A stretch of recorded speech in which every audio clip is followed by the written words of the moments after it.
right, so I had posted a video where we had done some sutures with a Swiss Army knife here, and it was a pretty good video. So people liked it. I'm going to post another one because what we have done is we did some interrupted sutures. So I'm going to go back and I'm going to show you how to do a continuous running suture.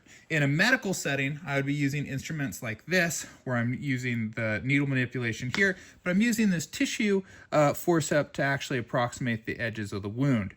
Doing that, I could get a much cleaner line and, you know, make a better overall suture, but we're really showing how to do this with a Swiss Army knife, so we're not going to use that. We're just going to use this. I've got some 3/0. This is just some nylon suturing that we're going to do today. I'm grabbing the needle just like so, and we're going to do that same thing that we did before. We're going to do an interrupted suture kind of to start. Now we're going to turn the interrupted into the continuous, but we're just doing the same exact thing that we did before. So I'm leaving this long because we're going to gotta close this whole wound site. So I'm going to get kind of a small tail here, and I'm going to do 3 loops. 1, 2, 3, keeping kind of loose here. There we go. It's starting to try to pull through, so we gotta tighten and lock it in there. There we go. Good. So we've got that. Now my tail's a little bit long.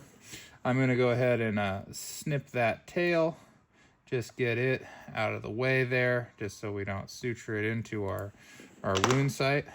These boards really like to grab these tails. There we go. And then we're going to come back and we're going to find the end of our suture here.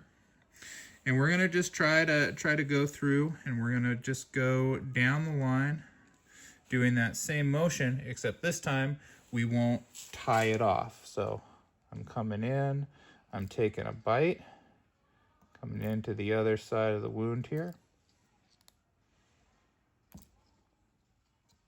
Good. I'm going to pull it up, and as you can see, as I pull, we're going to start to see that close.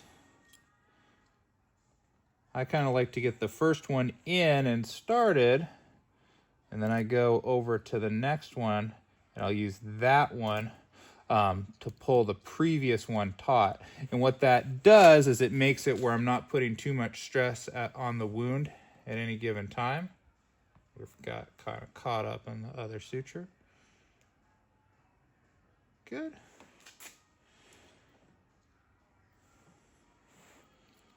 Coming in, this is also sometimes called baseball stitch.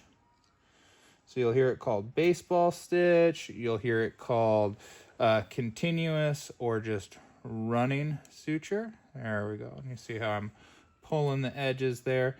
Now, there's other types of sutures that you can do that will both kind of change how tight you can pull stuff together, but also change how the wound will actually heal, because you can make it where, you know, you're approximating the edges more and kind of pulling the skin against itself, and all your thread ends up kind of on the inside. So there's some really fancy things that you can do, but what we're doing is we're just trying to tighten and bring that wound site together.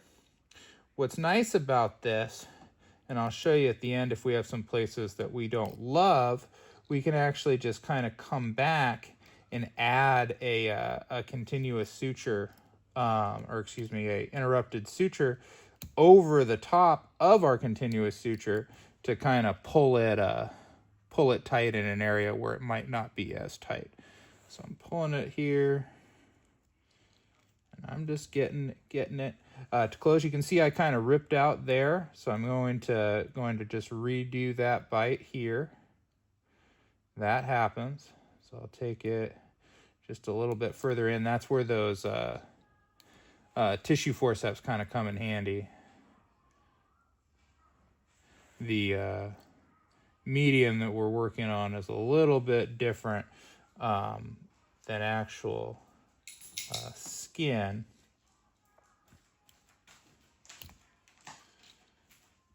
You can practice on yourself if you want, I suppose.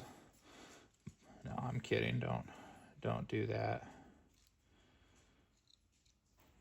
Good. So we're just coming in, taking another bite.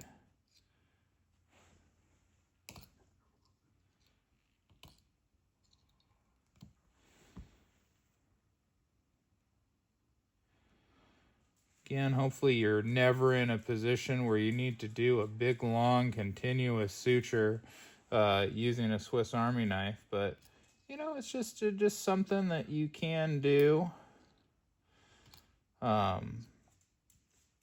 It's I think a nice skill just to know. These practice boards you can get off, you know, Amazon or anything like that. And they're relatively cheap, and they usually come with, you know, some suturing equipment like those Addisons over there. There we go.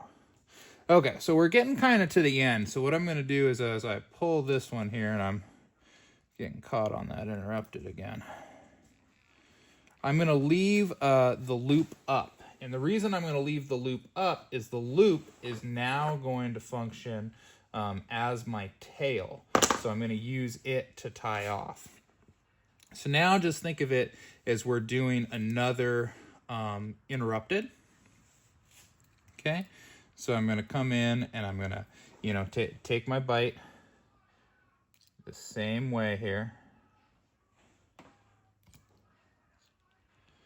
I'm going to pull this tight here, but I've got this loop that I've left up because it is going to be my new tail. So I'm doing my 3 wraps. I'm going to come in, I'm going to grab it, slide that off here. Good. And I'm going to come in the other way. I'm going to grab that loop that we just made.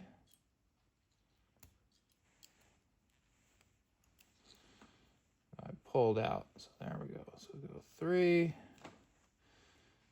The head of this is so much bigger than the head of a regular hemostat.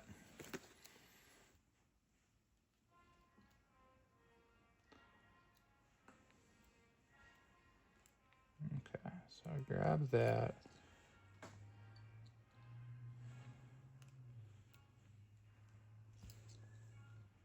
And then we're just going back the other way. So we tied that off there.